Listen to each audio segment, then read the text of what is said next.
Hi, I'm back. Ronnie Mervis from Mervis Diamond Importers. We're now going to talk about the fourth C, the final C, which stands for carat weight. By the way, did anybody ever think where the word carat comes from?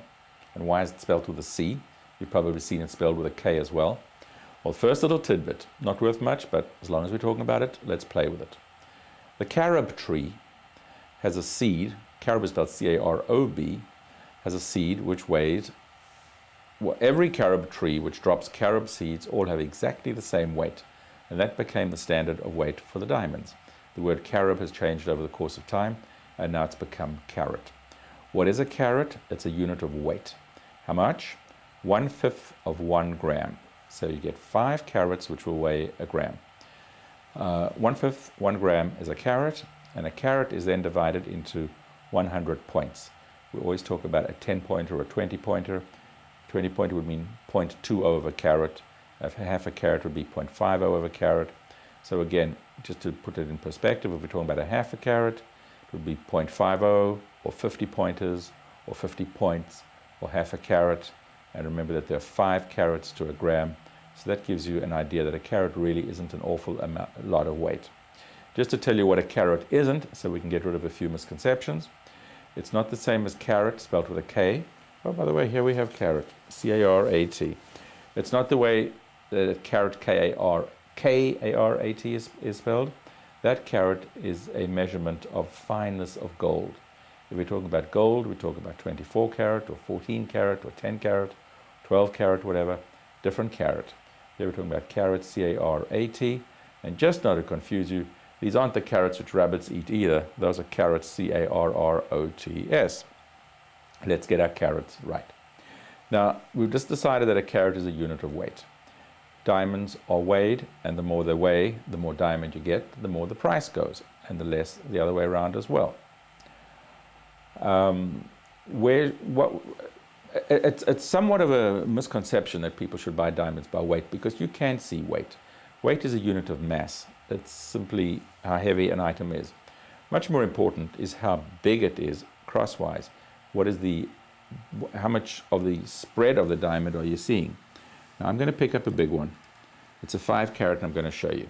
But we're going to scale it down for practical purposes and imagine, let's say it's a 1 carat. If this would be 1 carat by weight, average value is 6,000 to 7,000 a carat.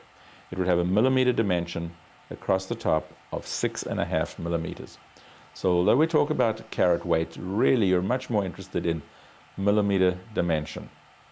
But carat weight is the unit, is the accepted measurement, so that's how we'll go.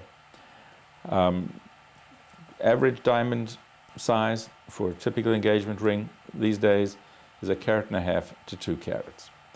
What would 2 carats cost you? In a reasonable quality, 2 carats, round about $15,000 to $20,000.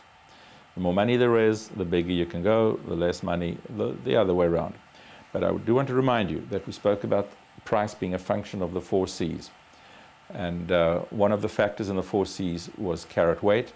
In determining the price, we can pick up carat weight as high as you want, or we can drop carat weight as low as you want. It's one of the factors that can be played with.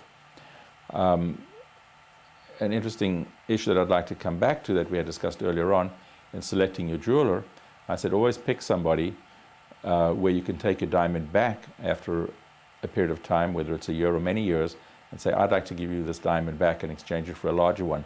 Will you do it? Pick the diamond dealer who will do that, because what starts off as an acceptable size somehow gets smaller over the years.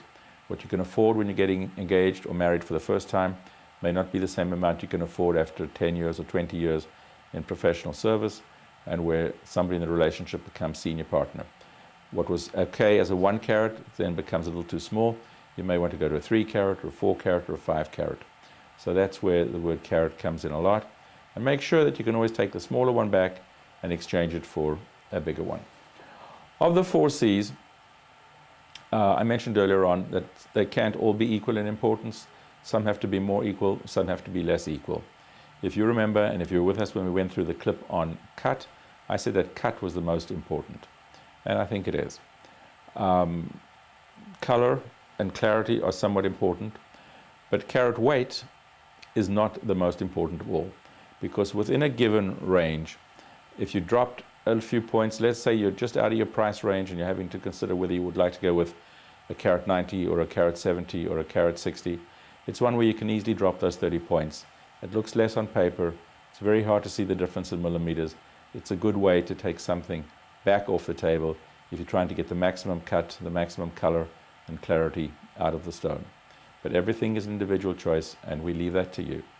So this is me, Ronnie Mervis, signing off for Carat Weight. But please don't go away. There's lots more exciting diamond information that we want to give you. Thank you.